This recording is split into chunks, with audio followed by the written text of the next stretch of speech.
Hii ni Kiko Media. Usisahau kusubscribe.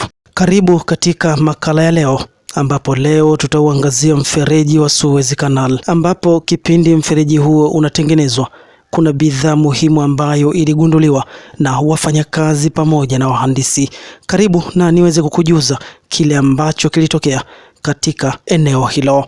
Moja ya bidhaa muhimu kabisa duniani ambayo iliweza kugunduliwa wakati mfereji huo ukijengwa ilikuwa ni chumvi. Karibu tena niweze kukufahamisha chumvi hiyo iligunduliwa kwa namna gani, lakini baada ya kugunduliwa kipi kiliendelea na matumizi yake ya chumvi hiyo ilikuwa ni kwa namna gani. Wakati wa ujenzi wa mfereji wa Suez mwaka 1859 hadi mwaka 1869, amana kubwa ya chumvi ilichimbwa na kupatikana wakati wa ujenzi wa mfereji huo. Kitanda kikubwa cha chumvi chenye urefu wa takriban kilomita 11 na upana wa kilomita 8 zilipatikana chini ya bonde kavu la maziwa machungu. Kwa kuogopa amana ya chumvi iliyokuwa ngumu kama mwamba na ingekuwa ni vigumu sana kuchimba kwa mkono, wahandisi walichagua kujaza maziwa ya maji kutoka Bahari Nyekundu na Mediterranean na kuyeyusha chumvi hiyo. Katika sehemu ya kaskazini kama vile karibu na ziwa Menzale, uchimbaji ulipitia magamba mazito ya chumvi, maeneo yenye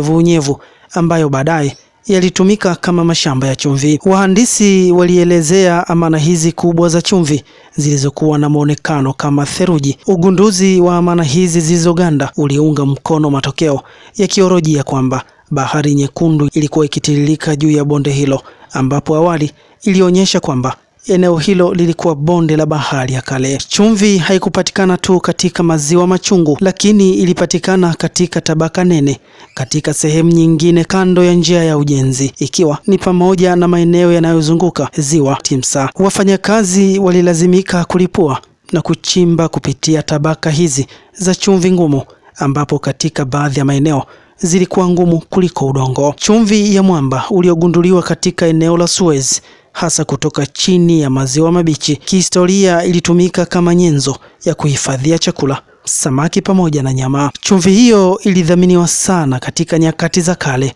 huku amana nene ya chumvi ya mwamba ilikatwa na kuchongwa katika vipande vikubwa. Matumizi muhimu ya chumvi hiyo iliyopatikana katika eneo la Suez ilikuwa ni pamoja na kuhifadhi chakula na matumizi ya upishi. Chumvi hiyo ilitumika kama kifaa muhimu cha kuhifadhi samaki na ilitumika kwa ladha, ikiwa ni pamoja na matumizi ya kibiashara. Kutokana na upatikanaji wake mkubwa wa ujazo mkubwa katika eneo hilo, ilitumika kama bidhaa ya kibiashara sawa na jinsi ilivyotumika kote Misri kukidhi mahitaji ya chumvi. Chumvi hii wakati mwingine ilihusishwa na kutumika kuhifadhia maiti ili zisiweze kuharibika. Basi hiyo ndiyo bidhaa muhimu zaidi ambayo iligunduliwa kipindi mfereji wa Suez ukiwa unatengenezwa mwaka 1859 hadi mwaka 1869. Maandalizi ya ujenzi wa mfereji wa Suez Canal ulianza mwaka 1854 hadi mwaka 1858 na utengenezaji wake ulianza mwaka 1859 hadi mwaka 1869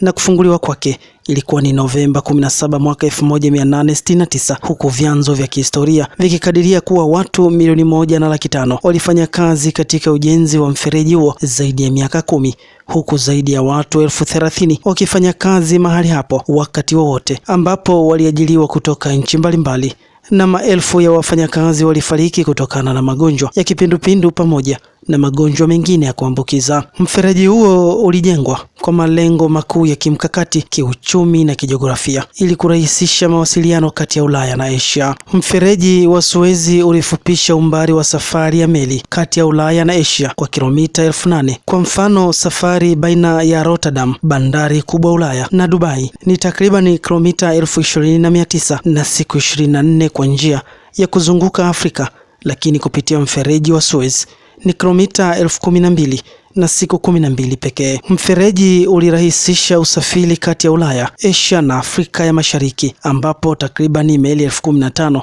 zinapita kwenye mfereji huo kila mwaka. Moja ya malengo ya kuanzisha mfereji huo ilikuwa ni kufupisha umbali wa bahari. Lengo kuu ilikuwa ni kuunganisha bahari ya Mediterranean na Bahari Nyekundu, na hivyo kufupisha umbali wa safari ya meli kati ya Ulaya, Asia kwa kiasi kikubwa. Lengo lingine la kuanzisha mfereji wa Suez ilikuwa ni kuepuka safari ya kuzunguka Afrika, kuondoa hitaji la meli kupita njia ndefu na hatari ya kuzunguka rasi ya Tumaini Jema, yani kusini mwa Afrika. Lengo lingine la kuanzisha mfereji wa Suez ilikuwa ni kurahisisha biashara ya kimataifa, kukuza biashara ya kimataifa kwa kuwezesha usafirishaji wa bidhaa kwa haraka na gharama nafuu kati ya mashariki na magharibi. Lengo lingine ni kuongeza kasi ya usafiri, kupunguza muda wa safari wa meli, jambo lililoongeza ufanisi wa kibiashara na kupunguza gharama za uendeshaji wa meli. Lengo lingine lilikuwa ni kudhibiti njia za kimkakati. Uingereza na Ufaransa walitaka kudhibiti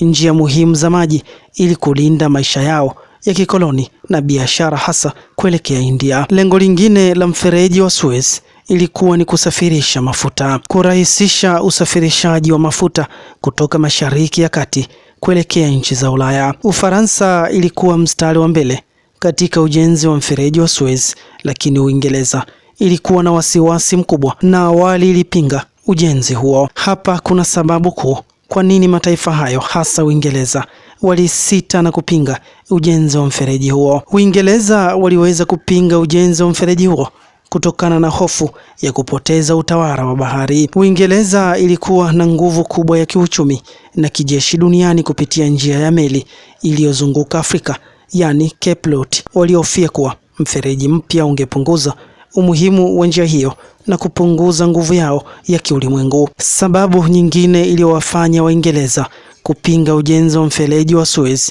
ilikuwa ni wasiwasi na ushawishi wa Ufaransa. Mradi huo ulioongozwa na Ufaransa na Uingereza iliogopa kuwa Ufaransa ingetawala njia hiyo muhimu ya kibiashara na kuimarisha ushawishi wake katika Mashariki ya Kati, hasa Asia pamoja na India. Waingereza walihofia kuwa mfereji huo ungekuwa hatari kwa usalama na njia yao ya kibiashara kuelekea India, ambapo ilikuwa koloni lao muhimu. Na sababu za Ufaransa kusita awali, ingawa Ufaransa ilikuja kuwa mjenzi mkuu. Awali kulikuwa na mjadala wa kisayansi na kifedha kuhusu uwezekano wa kiufundi wa kujenga mfereji huo na kwa gharama kubwa. Hata hivyo, Ufaransa iliona fursa ya kupata njia ya haraka ya Mediterranean kwenda Asia, tofauti na njia ndefu ya Uingereza. Baada ya mfereji kukamilika na kuonyesha faida kubwa, Uingereza ilibadilisha msimamo wake na kutambua umuhimu wake kimkakati.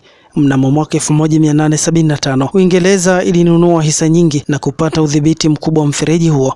Kwa kifupi, ilikuwa ni vita ya kijiografia na kiuchumi ambapo Uingereza iliogopa kupoteza utawala wake wa bahari kwa Ufaransa.